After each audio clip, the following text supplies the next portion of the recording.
Oi, pessoal, tudo bem com vocês? Meu nome é Mariana, sou plantonista de Química do Poliado de Campinas e hoje eu vou te ajudar a resolver esse exercício aqui, beleza? Vamos lá. Esse exercício ele fala o seguinte, né? Em um recipiente aberto, a atmosfera de volume 1,12 litros, submetido a condições normais de temperatura e pressão, colocou-se 0,18 gramas de grafite puro. A seguir, o recipiente foi hermeticamente fechado e com o fornecimento de energia propiciou-se a combustão completa do grafite, né? Então, esse grafite vai estar reagindo com o oxigênio. E esse oxigênio vai vir da onde, né, gente? Ele estava aberto para a atmosfera, esse oxigênio precisa vir da atmosfera, tudo bem? Vamos continuar aí, né?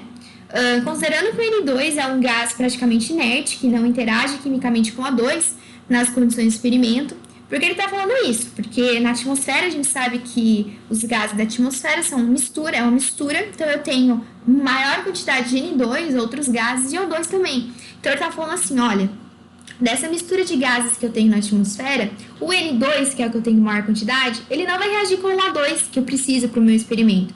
Então não se preocupa com ele, tá bom? É isso que ele quer dizer, a princípio. E ele fala ainda para a gente desprezar as variações de temperatura geradas pela reação. Então a gente tem que considerar na temperatura, né, normal, que ele fala lá em cima, nas condições normais de temperatura e pressão. Então essa CNTP vai se manter até o final da reação, tá bom? Isso vai fazer muita diferença para a gente calcular o que ele pede. Bom, na letra A, que ele fala pra gente, ele pede a equação química que descreve, né, no enunciado, o que está ocorrendo aí. Bom, gente, a gente tem uma combustão completa do grafite. Grafite a gente indica como C, que é o carbono. Então, o carbono reagindo com o oxigênio vai formar o CO2, beleza? E além disso, ele pergunta, né, a quantidade de mol de gás formado. Que gás? Quantidade de mols de CO2, tá? É isso que ele quer descobrir. Só que aí, se a gente for direto com sede ao pote, o que muita gente vai fazer? A gente vai pegar esse 0,18, muita gente vai pegar esse 0,18 de grafite puro, vai converter para mol, né, utilizando a massa molar do carbono, que é 12, vai converter para mol e vai encontrar essa quantidade de mols aqui igual a 0,05. E aí, com muita sede ao pote, por ser 1 para 1, muita gente vai colocar que a resposta, né, vai ser 0,015. E tá errado, gente. Sabe por quê? Porque existe alguém aí que tá em excesso. E aí eu te pergunto, mas como que a gente vai ter essa sacada que eu não posso fazer a conta direto, mas sim que eu tenho que testar se alguém está em excesso, se alguém está limitando a reação? Porque ele te dá a relação dos dois reagentes. Ele te dá a quantidade de carbono que está reagindo, que é 0,18, né? Ou melhor, que foi colocado para reagir. E ele te dá a quantidade de O2 que também foi colocado para reagir. E sempre quando o exercício te der a quantidade dos dois reagentes, você obrigatoriamente precisa comparar, porque muito possivelmente é um exercício de excesso ilimitante. E aí você fala assim, mas Mariana, você tá louca? Porque onde ele tá dando pra gente a quantidade de O2? Tá, pior que ele tá. Aqui embaixo, ó, ele fala pra gente assim, ó. Considere que o ar atmosférico, os percentuais em volume são 20% de O2 e 80% de N2. Aí você fala, puxa, mas da onde ele está dando a quantidade de O2? Sim, ele está. Porque ele não te deu o volume? Sim, ele te deu o volume. E ele não está te dando a porcentagem de O2 nesse volume? Sim, está. Então, ele está te dando a quantidade de O2 que ele está colocando. Vamos ver? Olha que doideira. Ó, então, aqui, vamos encontrar qual é a quantidade de fato de O2 que ele está colocando, porque aí a gente faz a comparação para ver se tem alguém em excesso ou alguém limitando essa reação. Aqui, gente, uma coisa legal é que a gente pode usar aquela relação que o número de mols é proporcional ao volume, tá? Dos gases.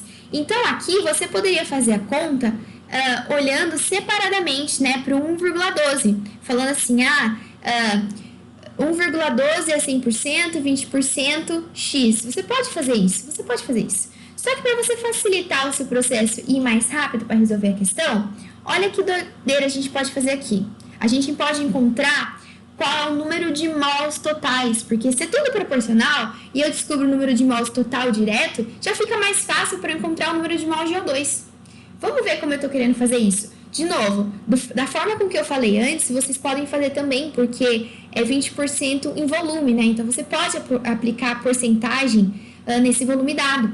Mas se a gente lembrar dessa relação que número de mols é proporcional ao volume, a gente resolve o exercício mais rápido e também a gente reforça essa relação que é muito importante, tá bom?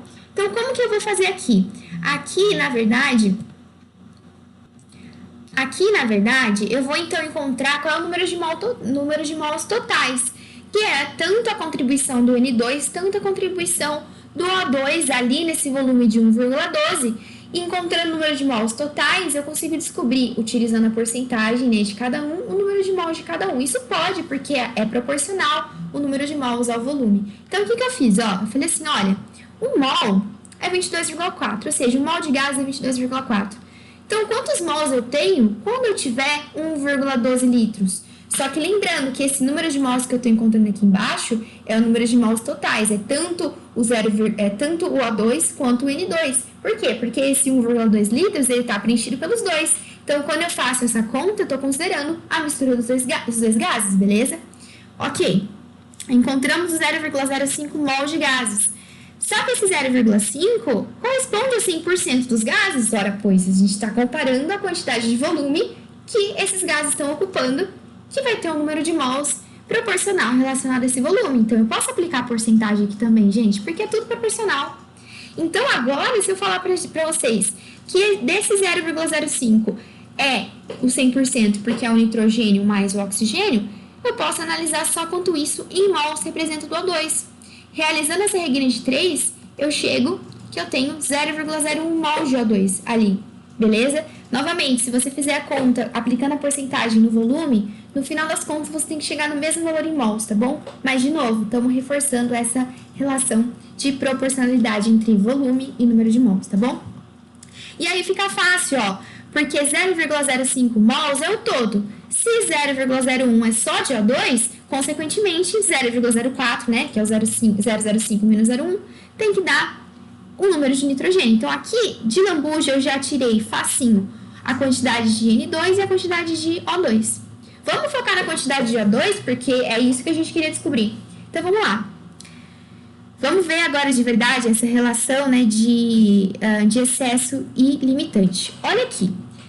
Quanto eu coloquei de carbono? Eu coloquei 0,18 gramas, que isso em mol representa 0,015 mols. Então, eu coloquei o 0,015 mols aqui.